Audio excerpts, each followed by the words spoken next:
So a big hello to the 1,083 of you that have registered to attend today's Leaders and Legends panel.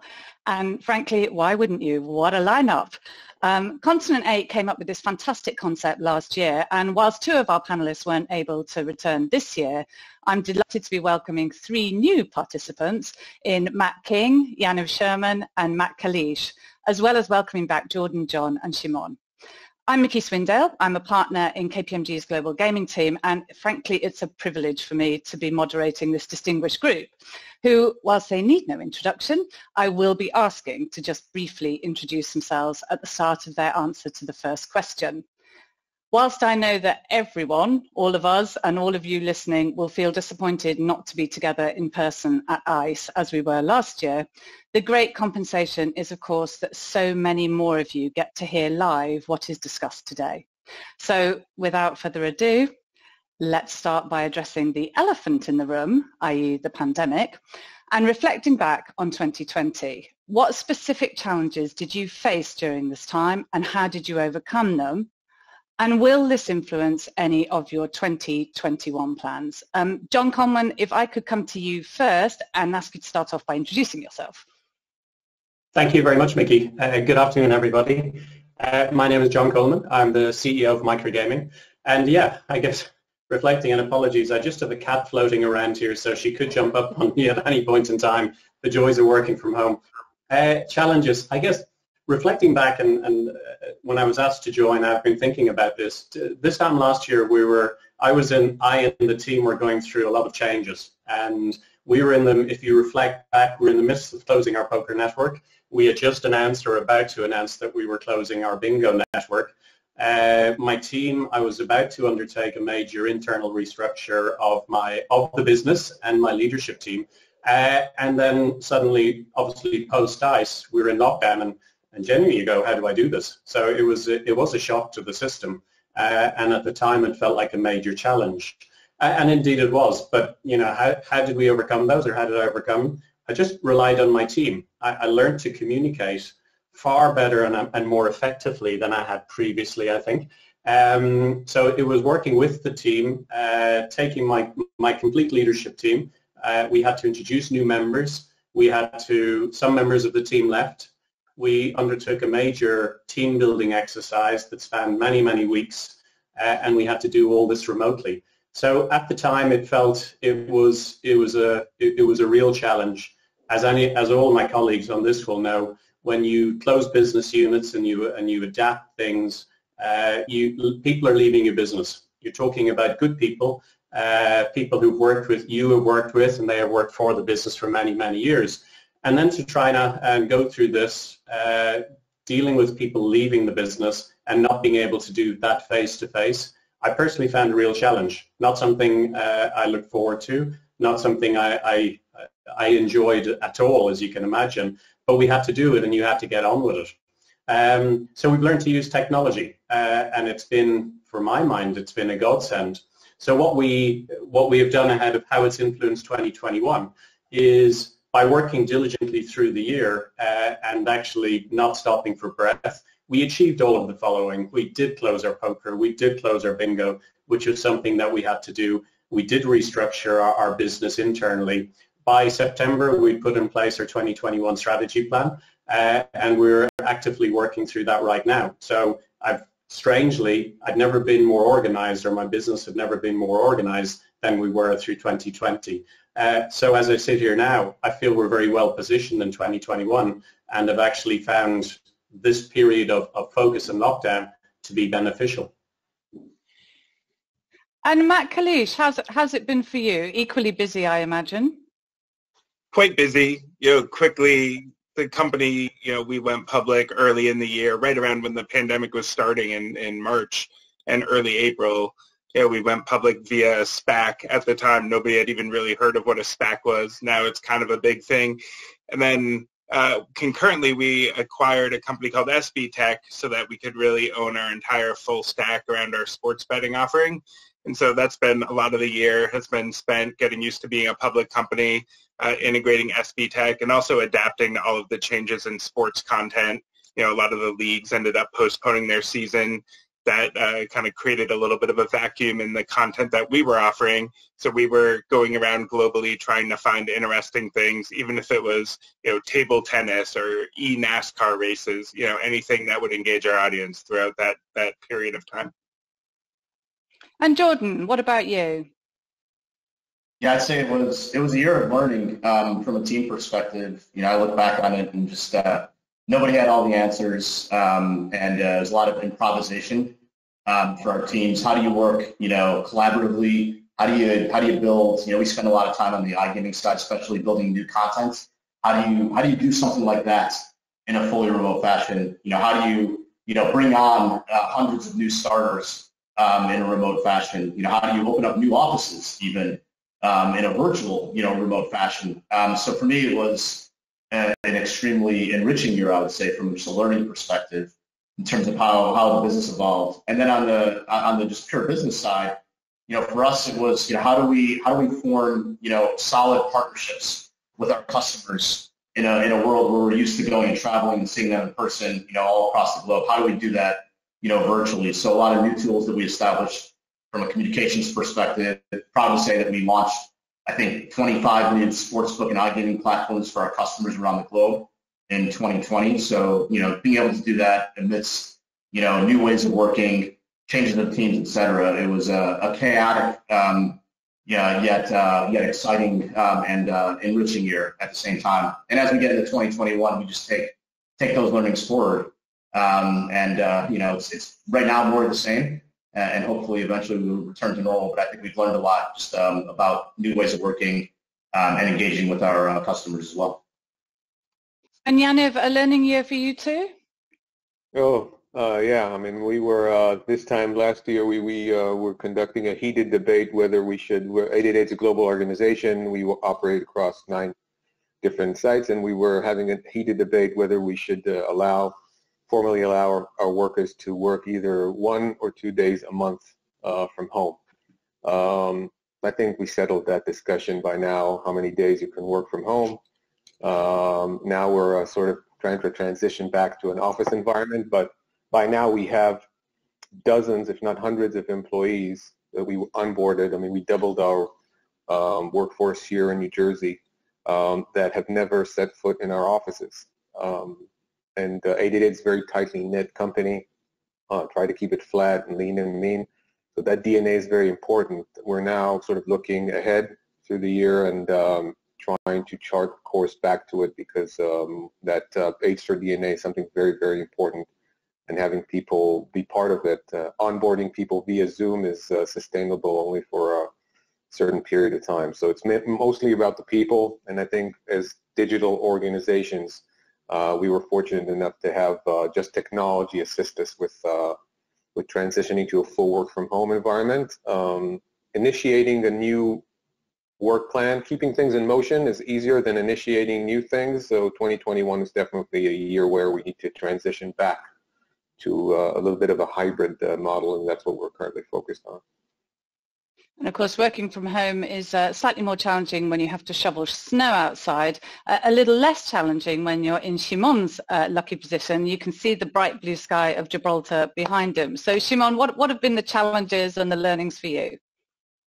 Yeah, well, firstly, hello to all of you, and thank you very much for having us again.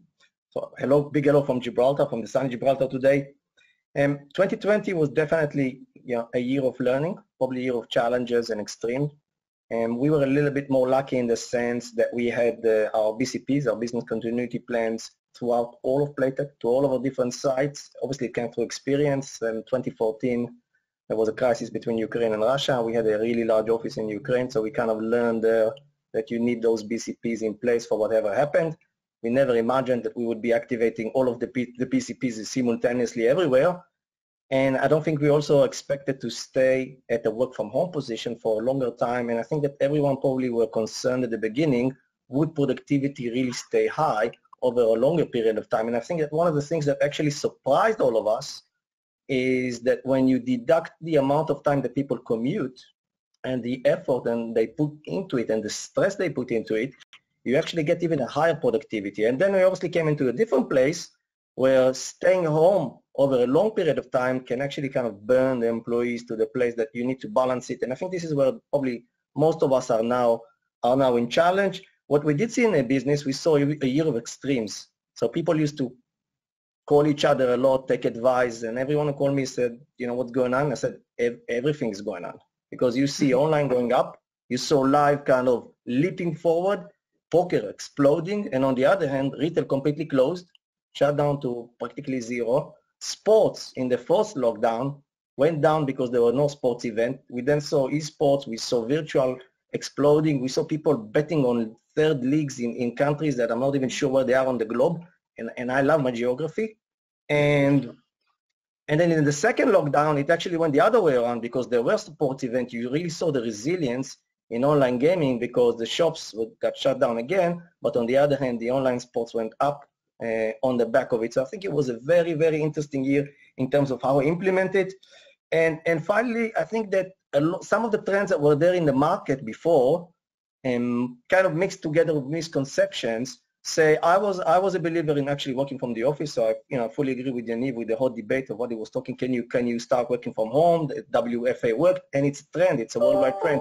And now, because of COVID, that trend kind of shot up, kind of leaped forward, and everybody, including myself, obviously, coming to the realization that the future will probably be a hybrid model. And then you saw also a lot of land-based operators that used to be very much, okay, you know, online is a parallel business. I don't really need it. I'm doing fine with my retail business. They also came to realization that, you know, if they do not go online, they are missing on a big part of the business, and actually they could cease to exist without having their online opportunity. So what we see an influx, you know, a huge amount of demand for land-based business to go online. So all in all, very interesting year. And if you ask about 21, so far I don't see a big change. I mean, I see the dial changing from 0 to 1, but the rest of it, it's kind of still the same. So still a lot for us to think of what the future will hold. And Matt, you're showing us some of the challenges that we've all experienced over the course of this year for working from home, because sometimes your broadband lets you down. So over to you. Yeah, you know, nothing like waking up in the morning and your broadband goes out every 5 minutes. So apologies to all the attendees if I go out. Look, I think a lot of the themes are the same. I think I've been incredibly impressed at how creative the team has been, and frankly, how committed they've been to making the business continue to work. And so I agree with Shimon that, you know, frankly, 21 is shaping up to be a lot like 2020. And really what we're focused on is trying to give our team clarity as much as we can about how we think the rest of this year plays out. Because I think people are getting to the point where they need to know that kind of change is coming, and that it will get better. And even though we don't have all the answers, I think they've appreciated the guidance that we've given them about how we're going to return to the office and things like that. But it's been an incredible year of firsts, but one that has not come without a cost in terms of just how burned out people are. So we're looking forward to 2021 being somewhat a return to normal. Yeah, and you said, Matt, you know, about the sort of special measures that you're starting to take to make people feel comfortable returning to the office. And I think we all recognize, as Shimon said, that, you know, nothing much has changed yet. This is still a time in which a lot of people are understandably feeling very unsafe. So I'm just interested to know, Matt, Kalish, what special measures you've taken at DraftKings to protect your staff and partners, and any other lasting impacts on how you go about your business. Remote working we've touched on quite a bit, but recruitment, travel, and so on. Effectively, we put a pause on all work from office, all work-related travel that's non-essential. And we were fortunate, I guess, in a sense, you know, relatively speaking at least, where we had very little retail going on. The company is 99% plus, you know, digital. We were already up with, you know, Zoom, Slack, and getting used to working in this international environment after acquiring SB Tech. So we were kind of biting that off anyway. I think that it was, you know, maybe relative to some other organizations, a little bit less disruptive in our company. So as we look at going back to the office, there's really no rush, I guess. There's no pressure on any of our staff to return. We were in, I think, a very fortunate situation with a lot of tailwinds in the U.S. sports betting and iGaming markets as well, where we didn't have to furlough any staff. We didn't have to lay anybody off, do any pay cuts. we actually grew our team pretty substantially throughout the pandemic, and were able to onboard people remotely. So DraftKings, I think, relative to maybe some other organizations, we felt very fortunate about, how things kind of worked out. Yeah, and I mean, John, having been to your office here in the Isle of Man, I know it's an office I'd be wanting to return to if I worked there. But what sort of special measures or lasting impact have you had? Yeah, I think you're probably going to see a similar theme throughout. The approach we took right from the start is our position is we move first. So when it came to, for example, the Isle of Man, Malta, Gibraltar, we actually moved staff out of the office before it was even government mandated. So we've always tried to put staff health at the centre of this. When we've been fortunate here, very fortunate here in the Isle of Man, that in June last year we were allowed to come back to the office, no social distancing, but I think we are unique in the context of what our offices in Malta, Gibraltar, our development teams in South Africa, UK, etc. Broadly, most of those parts of the business are still working from home in some way, shape or form. So the Isle of Man currently sits as unique. So special measures, it's the usual stuff. I don't know how many deep cleans all of your offices have gone through, but we are deep cleaning every single day. So this is the stuff we have to do. We've now tried to look at the staff welfare, vitality online sessions with the staff, regular check-ins that maybe you ignored in the past. I do a lot of broadcasting, team broadcasts now, and using the technology at our disposal. A lot of Q&A that helps staff stay connected to the business. And perhaps I find teams are more willing to ask questions when they don't have to stand up in front of their peers with a microphone and ask a question out loud. So I felt that level of engagement has actually increased during lockdown. So recruitment, I think we'll never go back to the way it was. That's a lot of the initial phases now, of course, can be done remotely. Technology is good enough. Obviously, a final interview you'd always want to do face-to-face, but as in most cases here, we've hired a lot of people, and to this day we haven't met them face-to-face. So that's certainly a challenge, but I don't think we'll go back to the way it was. Also, location of work. We've learned that you don't have to be in particular countries to do certain jobs, and now there is the ability that people can work remotely. You always want to hire the best people for the job, and sometimes when you're forced to bring them to the Isle of Man or Malta, Gibraltar, it can challenge that. So we won't go back. And then of course travel. Yeah, we've travel budgets have been cut dramatically. First half of 2021 looks like it's going to be very similar, but now it's trying to find that hybrid in terms of unlike Matt as a B2B business, we thrive on that engagement with our customers. And we certainly miss the ability to travel freely and just go out to dinner and do that type of normal engagement. So we're desperate to get back to a more normal way of working. So in 2021, we'll find that balance. It won't be as to the excess that it was in 2019, but it's going to be more than we did in 2020. Yeah, certainly speaking as someone that previous to the pandemic spent an awful lot of time traveling, particularly to the US, I've certainly missed it. So perhaps we turn our attention to the US now. And that's a market which continues to take huge strides forward. So I'm interested to know how you see this continuing and what you think is required in order to see a step change in that market. And Jordan, perhaps I could come to you first on that. Sure, I'd be honored. It's a topic du jour, I'm sure, for this panel. The two big things that have happened, I think, during the lockdown. Obviously, there was already momentum, but step change happened during the lockdown. More states, passing laws, regulating, both just based on inertia, but then also, of course, as there's gaps in budgets that need to be filled as a result of the economic fallout. And the second one is just the pickup in e-commerce trends from a consumer perspective. I've seen some articles that have talked about, a 5-year or more acceleration in just more use of e-commerce, everything from just payments to interactivity, et cetera. So those are the two sort of secular trends that collide and accelerate things. Of course, on the sports side, more and more it's become just a normally expected and accepted thing across America to have sports betting. It wasn't that I've been in the industry for about 15 years. It wasn't that long ago, I remember, where it was just completely off base. And now it's just completely accepted. You can't watch any kind of a sporting event, even though I live in Europe, I still love my American sports. So you can't watch a sporting event without seeing a DraftKings, FanDuel, PointsBet, whatever logo, on the basketball court or on the football field. And I think the thing that really will help pick up momentum is iGaming as well. The Michigan launch just 10, 14 days ago. The numbers are just massive coming out of the gates there in sports and especially in iGaming.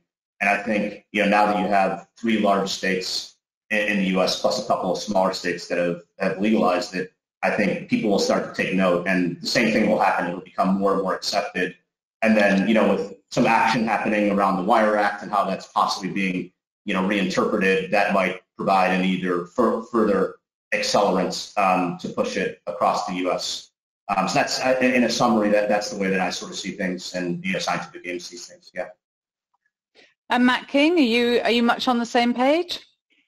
Yeah, I think we're very much on the same page. I mean, Jordan said it, but I mean, the step change is already happening, right? If you look at where the business was a year ago, the industry was a year ago versus where it is today, both the size of it is a step change larger. I think the level of engagement is a step change larger, and also the pace is growing, right? We rolled out 2 new states in Virginia and Michigan over the span of 18 hours. And I think when we started this journey in sports betting, it took us 6 months to do the first 2 states. And so I think the pace of change is increasing. And then I think there's also step changes going on, to Jordan's point, in terms of the acceptance, right? If you look at the first game back of the NBA after the pandemic shut down in August, you had Charles Barkley talking about the FanDuel odds on the Turner pregame show. That would have never happened a year before. And so I think you are starting to see the gradual introduction of sports betting into not just the local sports conversations, but also the national sports conversation, which creates some really exciting opportunities. Yeah, and Shimon, what are your thoughts?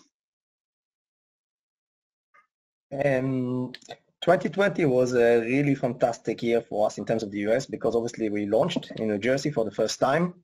With some of our good partners. We then continue to launch onwards with some more, and we have a really healthy pipeline in the sense of the content and what we want to do.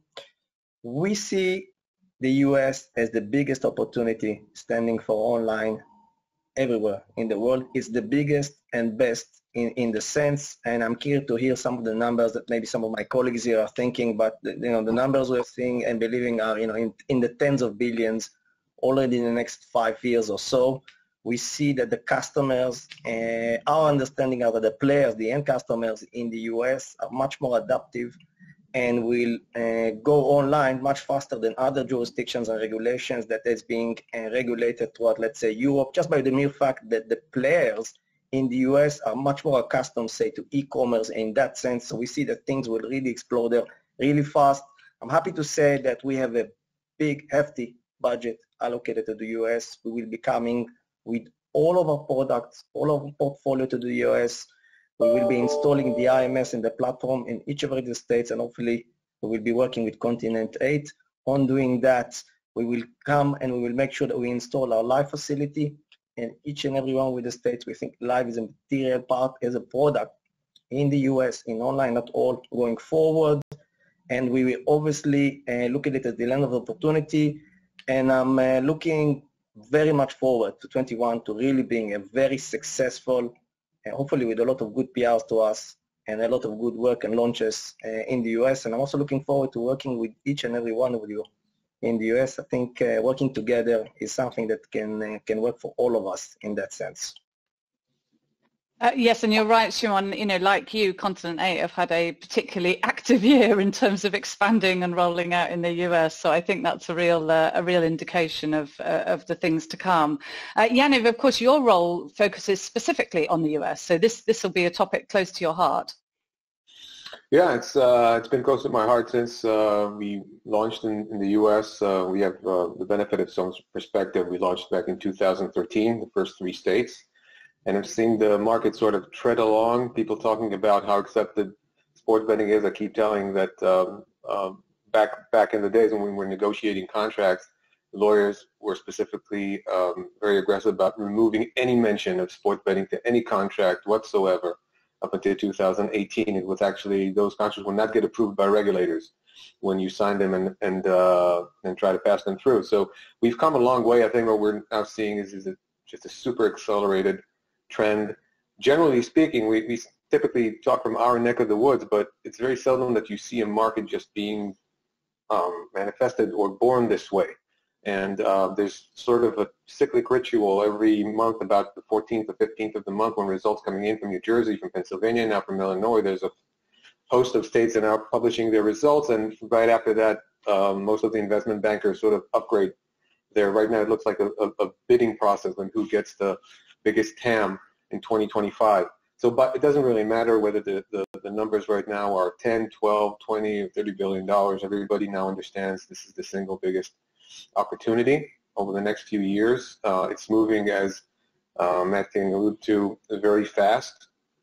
And we've just put a very strong emphasis throughout our tenure here about multi-product and technology. Happy to see that the companies are now going public in the U.S. have put that special emphasis on it, and I think it's good for us as an industry. But technology in general and owning your tech stack is, I can't overemphasize how important that is, at least from your self-sufficiency and your charting your own course. We're just about 2 years in, having looked at the market since 2013, and, being part of a company that is 23 years old, which in online years, it's like dog years. It's about 140, 150 years old. So you understand the importance of treading this very consistently and on the same tech stack from an operational perspective. And the last point is, again, having the benefit of a global perspective, I also think we need to put our eyes firmly on everything that has to do with safe gaming and responsible gaming. The market is moving very fast. This is happening when we see what's going on in Europe. So alongside the market development, I think as an industry that has a history of, slight fragmentation and a very consistent, coherent voice, we have to tend to that proactively rather than this being thrusted upon the industry. And if we do that and develop that into the technology going forward, I think that that would only reinforce the market and as a recreational and entertainment destination. Right now, betting is considered an entertainment destination, which is good. Broadens the base, broadens TAM, the total addressable market in that, and we're very excited to see more than one product being introduced in that regards, having developed and deployed both casino and poker, which I think is making a sort of it had a big renaissance in 2020, and I think this is very much an American game that we'll see grow in the next couple of years. So moving on from the US, I think we've reflected a little on the pandemic and its impact upon us, but I think for all of us, it will have sharpened the importance to us of the purpose and impact that our organizations have. And so I just wondered, Matt King, what your thoughts were or how your approach to CSR has evolved over the past year. CSR has always been something that's been very important to us. I mean, I think if you look at the profile of the people and the passion of the people that we've always brought onto the organization, they've cared about more than just work. And that's something that we've, had to, harness and embrace as we've kind of grown the workforce. So we've always been doing a lot. I think what really changed for us in 2020 was the need to talk more publicly about it. We had always kind of gone about it from the perspective of, let's just do good work and, not really worry about kind of the PR aspect of it. But I think as the national conversation and really the global conversation around, racial justice or social justice issues kind of emerged, we were in a place where I think we had to start to talk more publicly and engage more publicly than we have in the past. And so really the journey for us has been how do we codify and talk about, what we stand for, but also do it very consciously in a tone of voice that recognizes, we want to still be a brand and a product that brings people together, as opposed to one that kind of sharpens the divisions that exist particularly here in the U.S. And that kind of narrative has been really the focus as opposed to the content of the work, because the content of the work has always been there. And I think John, you would certainly have some advice on that, because the importance of your people being aware of and being able to be proud of the things that you're doing is something I think you've really managed to achieve with the Play It Forward initiative and your other approaches to CSR. Yeah, thanks, Mickey. It's probably our first, we set up our formal CSR program in 2004, believe it. It seems like a long time ago. That's over the years, that's manifested itself into Play It Forward. So it's something we've always been very active on. Probably interesting, a bit like Matt, initially we started off and we were a little bit quieter and we didn't really talk about it. If you remember back to the industry in 2004 to 2008, it wasn't as public as it is now. People didn't talk as openly. There still hadn't been that general acceptance, but at our core we wanted to do good. And our stance in CSR is still the same. We want to do good.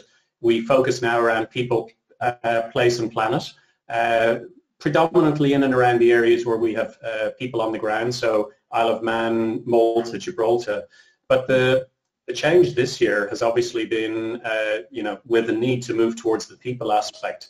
So we changed a lot of our spend into COVID-related charities.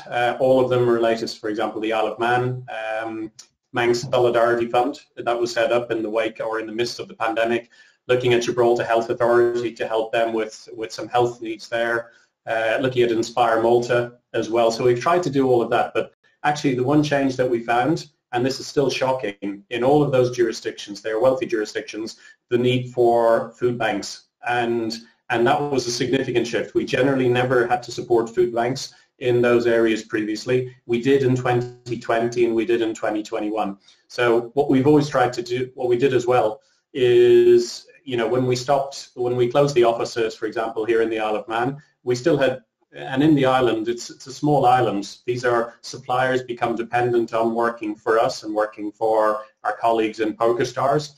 But what we did, instead of leaving them alone and actually just for months, they didn't know what would happen, we kept them working.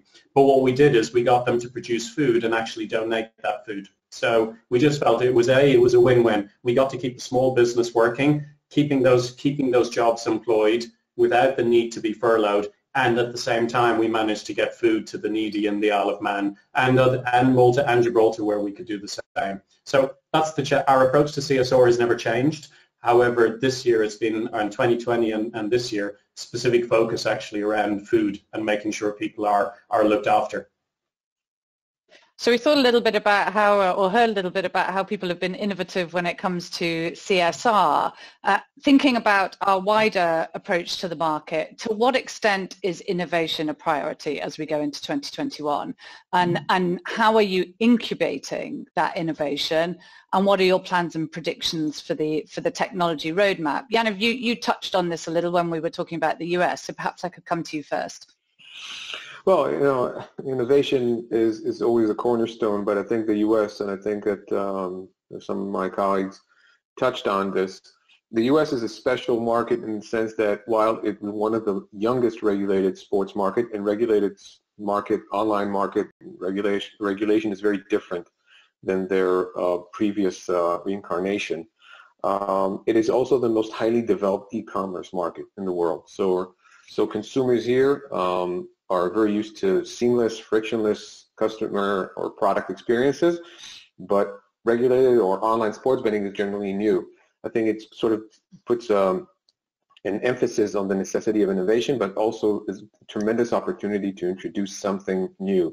Most of the products today in the marketplace, at least in my opinion, are results of sort of a rush to market, which are sort of adaptations to a more European classic sports books trying to be adapted to the U.S. I think the Daily Fantasy is much closer to what an American product looks like in that regards, and I think this creates an enormous opportunity to innovate in that field. We were talking briefly before we got started about the finance applications like Robinhood and the rest of them are now, it looks like there's an overall convergence between betting and trading.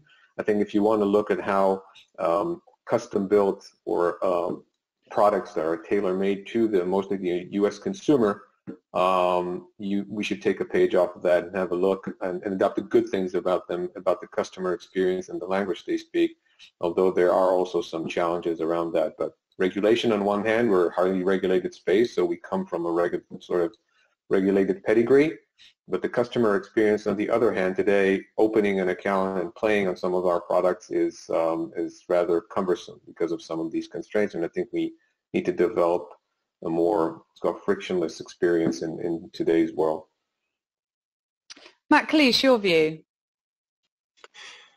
In the U.S., at least, I mean, there's an advantage in a sense that the product we're launching is so far superior to what a lot of Americans have ever experienced. You know, they're used to going to maybe Las Vegas and seeing a very limited option in terms of what you can even bet on, or they're calling a local bookie. So then DraftKings or you know, whoever launch in the state, and they see this endless menu of countless betting options, live betting, you know, cash out, all of this stuff that, you know, I think the first year or two is just, you know, the consumer is just, you know, enamored by all of the variety. And pretty soon, though, I think that there'll be a lot of sort of growth tied to the advancement of in-play betting in the U.S., probably a lot to what the broadcasters and media networks do as far as integrating the sports betting experience into the broadcast.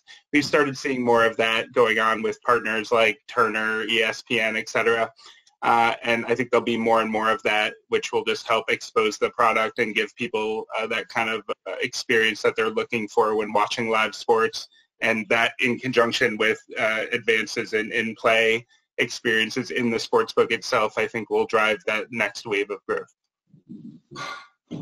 Shimon, what's your view on innovation in 2021?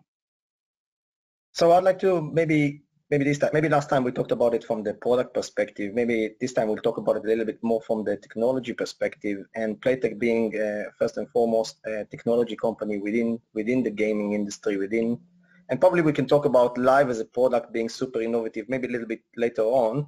I think the first thing you need to understand is that to be a technology leader, you need to embrace innovation within your organization. And when you talk about innovation, it's not necessarily those, you know, this disruptive technology that comes in, say, such as mobile did 10 years ago.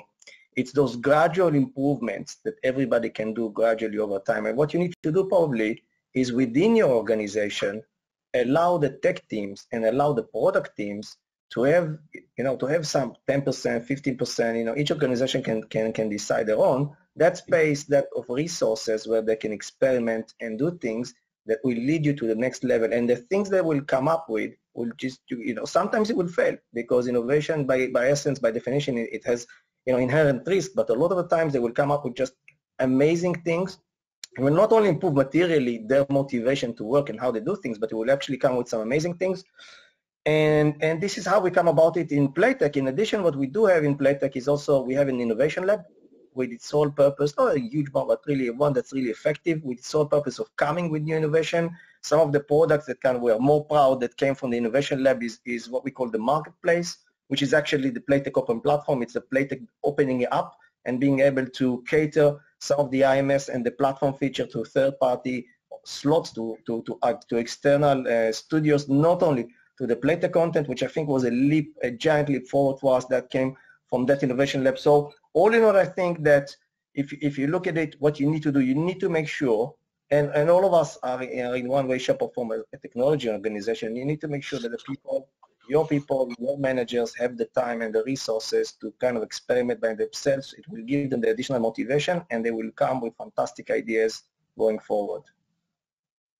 Jordan, do you agree? Yeah, I don't have a whole lot else to add. I mean, like I said, sort of in the opening comment, 2020 was, it was innovative ways to innovate, I guess would be the tagline there. And it's not just, of course, it's on the product side, but it's also on, processes, even just like basics of the business. Like we saw, like regulators, for instance, who, were used to doing things with like hard copies only, like, hey, how do you actually deal with having a hearing virtually and getting something done, say signed virtually? Wow, how innovative is that? Not terribly, but those are little things like that add up and make the business more efficient as well. So for me, innovation, yes, everyone thinks about it as product and technology, but it goes beyond that. And we talk about it all the time across my team. It's every function. whether you're a lawyer, whether you're a finance person, technologist, product person, et cetera. And continuing, I guess, on innovation, 2020 was a difficult year for live sports fans, and that's going to continue for a while yet. So given most sports fans are largely unable to attend their team's matches, are there opportunity for sports betting providers to bring them closer, virtually of course, to the game? And I think who better to come to on that than first Matt King and then Matt Kalish. So Matt King. Absolutely. And I think it goes beyond just people that can't go to games anymore, because if you think about any given game that is broadcast, vast majority of people are watching the game at home, even in normal times, and not at the game. And so we take very seriously our role at helping sports fans engage more with the games that they love. And that's both pregame in the sense of they are voracious consumers of content, and we see that there's a dearth of high-quality content that kind of integrates sports betting into the narrative, and so we produce a lot of that ourselves. We've done some interesting stuff kind of during the game. So one of the things that we've done with our TVG product, which is our horse racing product, is launched jockey cams in some of the races that we have that's only available in the TVG OTT product. And so there's a really cool way to have a totally different view of the experience that you couldn't get even if you were there. And we'll look to continue to explore those things, because the nice thing about the world that we live in today is I think both the broadcasters and the teams in the leagues recognize that sports fans want to consume content differently than they have in the past. And that's going to unlock, I think, interesting opportunities that, to the earlier comment, you just need to give people 10 or 15% of their time to think up new stuff to do and how to use those opportunities. So we try to do that kind of across the board as an organization. And the other, Matt? Yeah, I'm sure that very rapidly people will be returning to live sports. But in the meantime, I think digital gives you great data back in terms of what consumers are engaging with. So we've seen just tremendous adoption of maybe things that wouldn't have traditionally been very popular, forms of sports content during the pandemic. And because it's all tracked digitally, we're able to really understand, like, for example, we knew that esports grew 50x in entries and 20x audience during the pandemic from last year. And so just being able to detect, hey, these audiences, they're very malleable. Anything live going on, they just love playing. They love predicting things. They love the game. And whatever live is going on worldwide, if we can expose it to the right audiences, they'll jump in. So I think there's been tremendous advances in sort of the ability to think about, cross-sell or affinity for different forms of sports and bring the right sort of content to the right consumers throughout, the last year or so. And you mentioned data, Matt. How do you see the use of data changing in the industry, Shimon? Data is a very powerful thing, and once you can implement it within the organization. So obviously there was a huge material leap forward in the way we handle data in the previous decade. And some of our software back then was already probably 10 to 15 years old, and there was a lot of investment needed to upgrade the way you handle data. And there was a lot of buzzwords, a lot of talking obviously about big data and going into the cloud, which I'm sure most of us have done. But once you get it right, once you put the investment in data, there is so much you can do, which is unbelievable. But obviously, before that though, you need to turn it into kind of information. And to do that, you need some really smart algorithms running on your data. And even when you get all of that, you need to take effect in real time. So there is a lot of technological work, a lot of effort, a lot of investment that you need to put into data to make it actually workable. But then once you do it, it's just absolutely amazing. There's a leap forward in what you can do, in what your products can do. I actually had Simo, our head of Playtech Protect, in a meeting last week, and he was coming to show us some of the things that they've done in real time, and maybe it can connect us to some of our discussions on responsible gaming. And what he said is that when you look at the data in real time of players, you can actually predict that potentially some of the players, a very small number of them, are maybe in a risk. And then what you can do is just push them simple, gentle, safe messages in real time, such as how about if you go and just set your betting limits? So instead of giving that message to everyone and kind of attacking people that maybe players that maybe are unnecessarily, you can maybe in a very much more efficient and pinpointed manner do responsible gaming, but do it in a way that actually protects the business, protects the players, and not beyond it. And obviously that's just one example of many, many examples that you can do with data once you get it right inside your technology stack and inside your organization. Yaniv, is your experience similar? Oh, very much so. I think that the past year has only demonstrated, I think previously we said if you give us data and everything will be fine. But I think it's also around the pandemic. I think there's so much data out there right now in the world, and we sort of moved on from data to insights and from insights to actions. And I think it's extremely important to build that capability over your data. Our ability to generate data, especially digital organizations, is almost endless. But we've moved on and we've invested in, over the past 2 years, 888 has always been a very analytics-driven organization.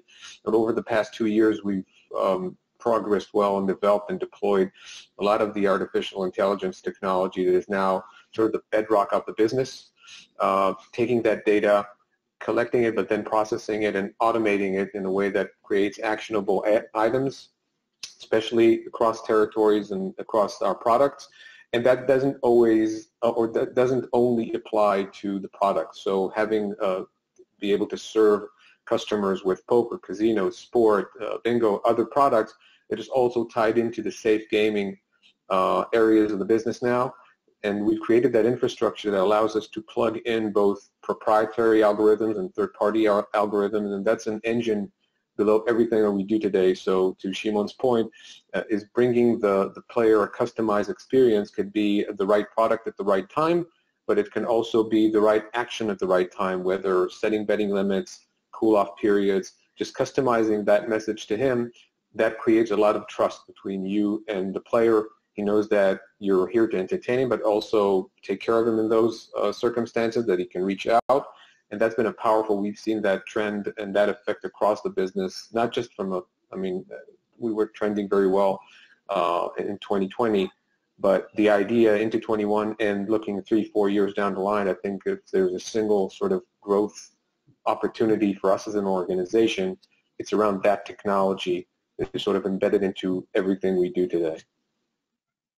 And we focused quite a bit on the US today, but whilst you all might be stuck at home right now, you are all global leaders working in a global industry and operating across a huge range of markets, particularly in terms of their maturity and their approach to taxation, regulation, and so on. So I was interested, Jordan, to know what your views of emerging markets were and which current regulating jurisdiction you feel best balances market potential with protection, tax, innovation.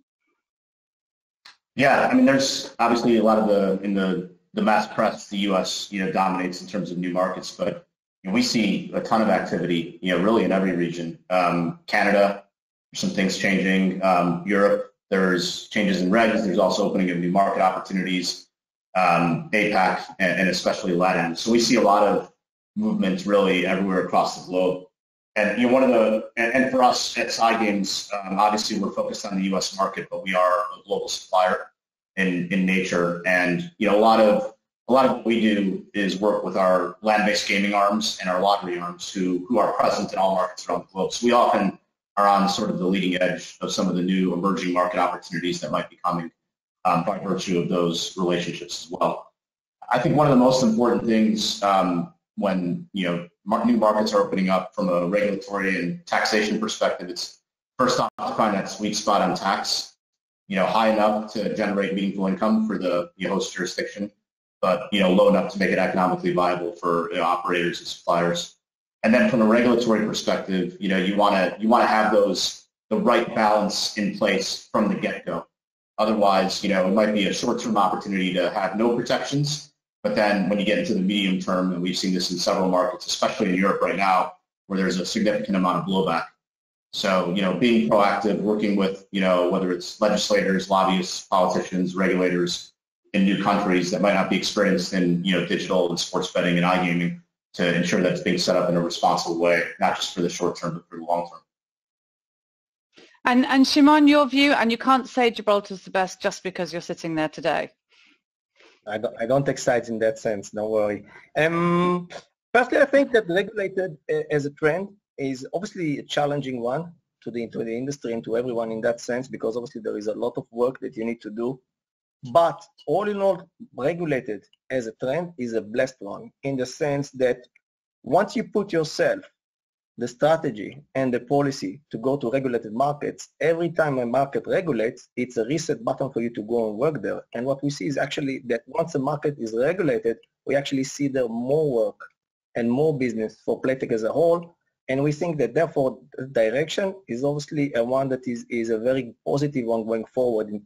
If you ask about marketing or markets that are regulated going forward, then we continue to see Europe and Eastern Europe as a good potential in that sense. Obviously, LATAM is something that is opening up big time. I think in parallel to the US, the LATAM world is also progressing. So all in all, I would say that the next 5 years will be definitely dominated by the Americas and regulating, which is a huge opportunity for all of us.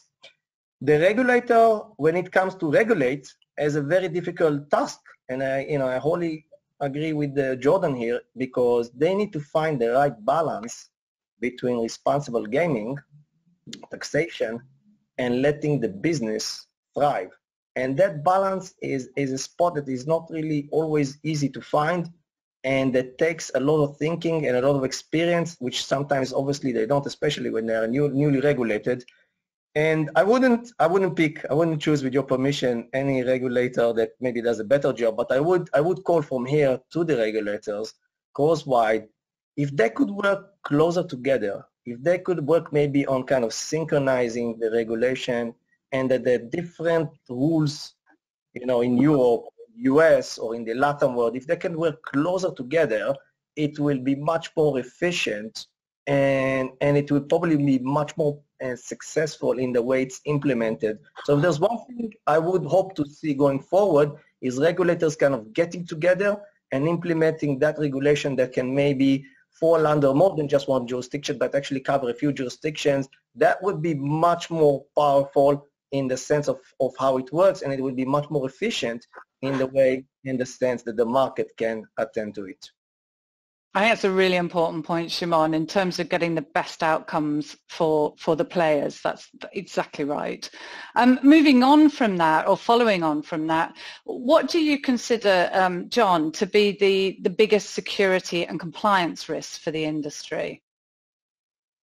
Well, just quickly, if we could talk compliance first, I think Shimon makes an excellent point. Just what Shimon said there, I think highlights what I think is the biggest compliance risk. I think as we look at new and emerging regulated markets, even changes within existing regulated markets, the more changes there are diversification amongst these regulating markets and regulated markets. It's actually a real technological challenge. And I think for my organization, I feel that's our single biggest compliance risk right now, just how to stay compliant across multiple regulated markets. And all of these regulated markets have the same reason for being, which is to protect their players, which all of us on this call are supportive of, hugely supportive of. But it would be nice if there was more coordination amongst these jurisdictions. It certainly would make our lives easier, and I think it would protect the players even more so than they are now. From a security perspective, it's sort of never ending. I think I find our challenge, we have development teams across 6 continents, multiple companies.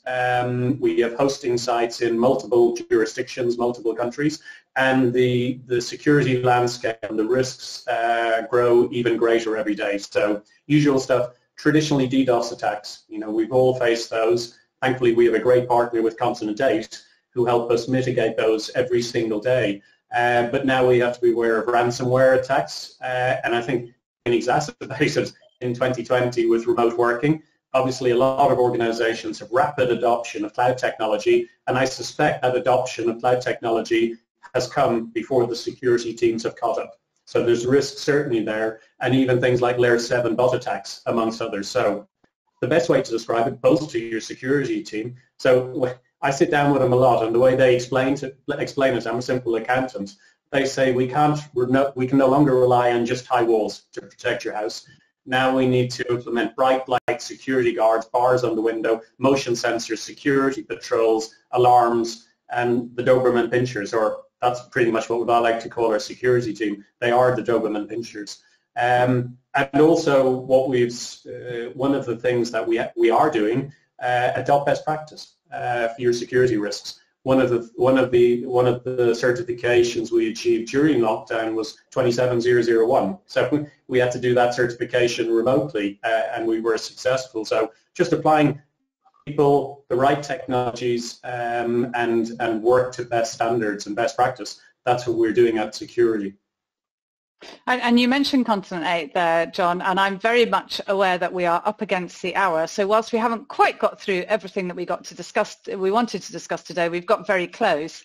And as I said at the outset, today is all thanks to Continent 8. And I take it that your presence from all of you is an indication that you hold them in the same high regard that I do. Yeah, I think it's, if I could, I think our first relationship with Continent 8 and Mike and Jay, they may be watching, I think it's 1998. So we have been working with Continent 8 since then, and it's a familial relationship. You know, we see them as family. There isn't a market that we've entered without Continent 8. There isn't a market that we would enter without Continent 8. It's as simple as that. So they're an incredibly integral, they are a core partner for our business, and I'm looking forward to entering many, many more regulated markets side by side with Continent 8. So our hour together has flown by, chaps. So I think all I really have time to do now is thank you all for your contribution today and for making my job so easy, huge relief, but also to thank the person who always makes it easy, certainly for me, to work with Continent 8, Roberta Castle. Roberta.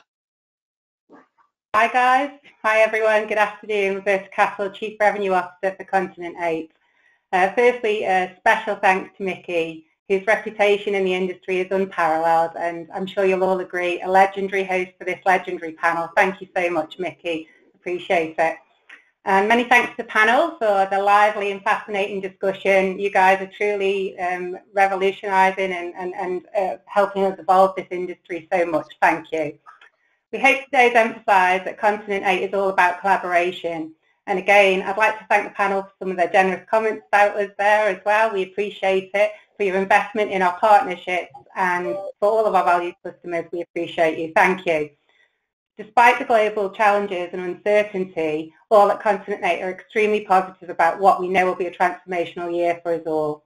We intend to carry on listening and developing based on the sector's requirements and continue to invest and deliver new innovative solutions. We are well advanced in our plans for expansion of our 60 global sites, as well as further enhancements to our security and cloud products as well. We're really proud and grateful to our own team who are committed to driving the best possible customer service experience. We thank them all. As always, we'll continue to work with the industry as technology partner of choice. And again, my sincere thanks to everyone involved today. So to Micky, Matt, Shimon, John, Yaniv, Matt, Jordan, and especially the team at EGR for making all this possible for us as well today. Copies of today's webinar are going to be available on our website later this week. There'll also be Spanish and Portuguese language versions available as well. Thank you all for joining us today. Have a great afternoon and stay safe.